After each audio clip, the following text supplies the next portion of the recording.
اسلام میں یہ ہے شادی. ہم نے اسلام کے دامن کے اوپر جو دھبے لگائے ہیں اپنے کردار سے، اپنے برے عمل سے، دنیاوی رسم و رواج سے اور دنیا والوں کے طور طریقوں سے، کہ اس سے انسانیت کی روح مجروح ہوئی ہے. کیونکہ ہم دنیا کے لوگ بن کے رہ گئے، ہم دنیا کے بندے بن کے رہ گئے. ہم اللہ کے بندے نہیں بنے، ہم رسول کے ماننے والے نہ بنے. لکھ پتی، کروڑ پتی، مالدار لوگ جو ہیں ان کو پتہ نہیں لگتا مذہب تو غریبوں کے لیے آیا ہے، مذہب کمزوروں کے لیے آیا ہے، مذہب محتاجوں کے لیے آیا ہے، اور مذہب ان درد مندوں کے لیے آیا ہے کہ جن کے دکھ درد کا علاج کوئی نہیں ہے. مذہب دولت کے مظاہرے کے لیے نہیں آیا، مذہب اقتدار کو ظاہر کرنے کے لیے نہیں آیا، مذہب آپس میں لڑنے کے لیے نہیں آیا، مذہب ایک دوسرے سے مارا ماری کرنے کے لیے نہیں آیا.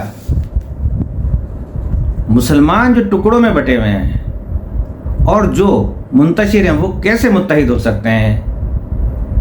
کیا طریقہ ہے اس کا؟ اب اس کے میرے پاس 2 فارمولے ہیں. میں بڑے ادب اور بڑے احترام سے، بڑی عزت سے، بغیر کسی تکلیف پہنچائے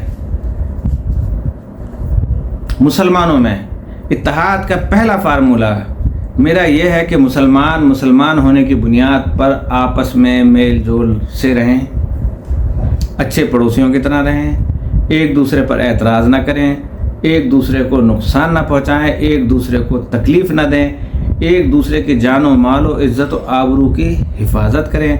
باقی جس کا جو نظریہ ہے وہ اپنے نظریے پر جیسے دل چاہتا ہے ویسے رہے، لیکن دوسرے کے نظریے پر تنقید نہ کرے.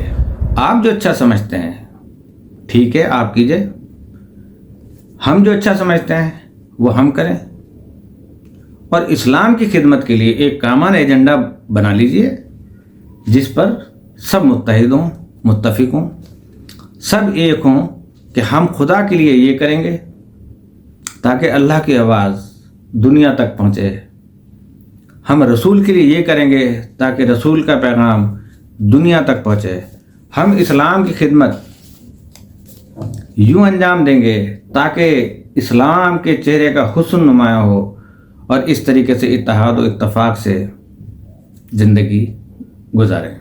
ایک فارمولہ تو یہ ہے کہ اس میں کیا کر رہا ہوں آپ میرے گھر کو نہ جھانکیے، آپ کیا کر رہے ہیں میں آپ کے گھر میں نہ جھانکوں، آپ کیسے نماز پڑھتے ہیں، آپ کیا کر رہے ہیں، آپ کا فعل ہے، جیسی بھی آپ نماز پڑھ رہے ہیں، جیسے آپ کو صحیح لگے آپ پڑھیں. ہمیں کوئی تنقید نہیں کرنی ایک دوسرے پر. جو ہم کہیں کہ ایسی نماز ہم قبول نہیں کریں گے، ہم کون ہوتے ہیں قبول کرنے والے؟ ہم کیسی نماز پڑھتے ہیں آپ کو اعتراض نہیں ہونا چاہیے. دونوں نمازیں اللہ تک پہنچ جائیں گی. اب اللہ کو اختیار ہے کہ دونوں قبول کر لے یا دونوں ریجیکٹ کرتے ہیں. کوئی قبول کرے کوئی نہ قبول کرے، یہ اس کا معاملہ ہے. ہم تو بتا سکتے ہیں کہ نماز یہ ہے، لیکن قبولیت جو ہے وہ ہمارا کام نہیں ہے، اللہ کا کام ہے. لہٰذا ہم اگر مولوی ہیں تو مولوی کی حد تک رہیں، اللہ نہ بن جائیں، اللہ بن کے فیصلہ نہ دیں. بس ہمیں اسی بات پہ ذرا سا اعتراض ہے کہ اعمال ہوں یا عقائد ہوں، ان کا قبول کرنے والا یا نہ قبول کرنے والا اللہ تعالیٰ ہے. لہٰذا یہ بہتر ہے کہ فیصلہ اسی پر چھوڑ دیا جائے کہ وہ ہمارے فیصلے کی اس کو ضرورت بھی نہیں ہے. اب ہماری نماز قبول ہے یا آپ کی نماز قبول ہے یہ اللہ جانے. دیکھیں جو بھی دل چاہے بات کیجیے. لوگ کہتے ہیں کہ جھگڑا ہو جاتا ہے، جھگڑا نہیں ہوتا. ہاں جھگڑا اس وقت ہوتا ہے کہ جب چیزوں کو کمپیئر کیا جاتا ہے. آپ میری بات سنتے ہیں، کون سا جھگڑا ہے؟ کوئی کسی اور کی سنتا ہے، اس میں جھگڑا کاہے کا ہے؟ جس کو جو اچھا لگتا ہے وہ سنتا ہے، اپنی اپنی پسند کی بات. لیکن اگر آپ ایک دوسرے سے کمپیئر کریں گے، ایک کے ماننے والے دوسرے سے جھگڑا کریں گے تو پھر مسئلہ تو کھڑا ہوگا. آپ سنیے، بیٹھیے، لیکن یہ جو کمپیئر کرنے کا معاملہ ہے یہ چھوڑ دیجئے تو امن و امان قائم ہو جائے گا.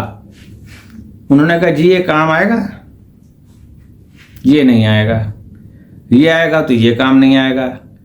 اسی طریقے سے مجھے ہر قوم کے مولویوں سے بھی کہنا ہے کہ آپ بھی مولوی رہیے.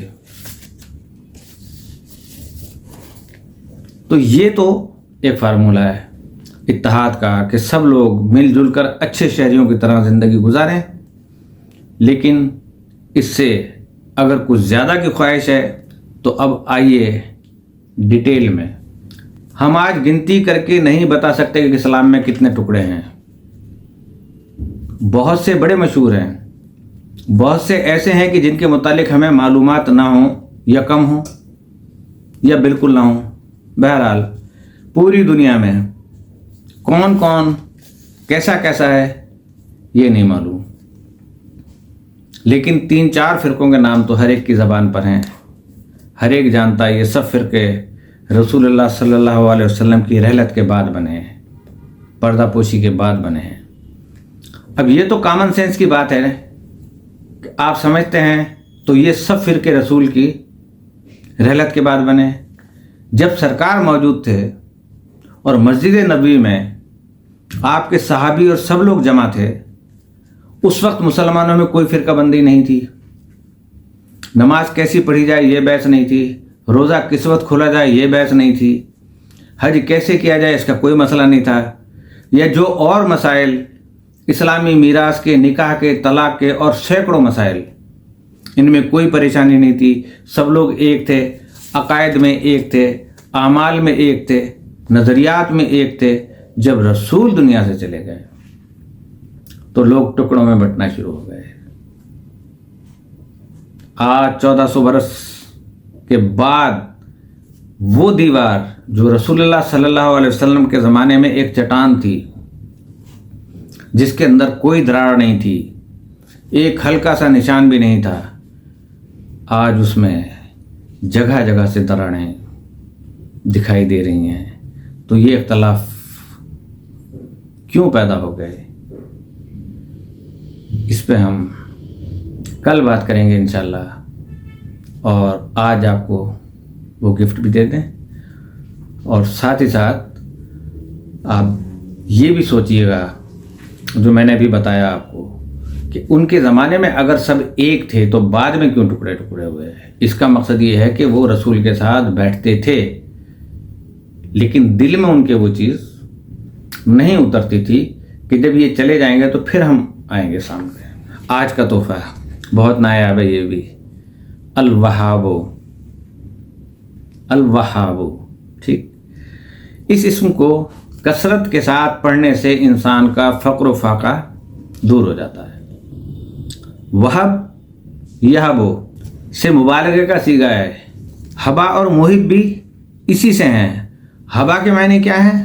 ہبا بھی کہتے ہیں اسے کہ عطیہ، اور وہ بخشش ہے کہ جو بغیر کسی غرض، امید اور بغیر کسی معاوضے کے ہو، یعنی جس کو وہ عطیہ دیا جائے، عطیہ لینے کے لیے کوئی استحقاق نہ ہو کہ بھئی یہ مجھے کل واپس لوٹا دینا. جب عطیہ دے دیا، ہبا کر دیا تو کر دیا، نہ اس سے اس کا عوض لیا جائے، کیونکہ اگر دینے والا عطیہ کا عوض لے گا تو پھر وہ واہب نہیں بلکہ بائع کہلائے گا.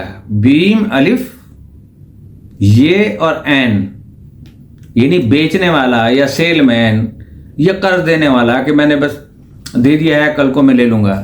اسی لیے قرآن پاک میں ارشاد ہوا ہے یہب لمن یشاء اناسن و یہب لمن یشاء الذکور، کہ وہ جسے چاہتا ہے لڑکیاں عطا کر دیتا ہے، جسے چاہتا ہے لڑکے عطا کر دیتا ہے.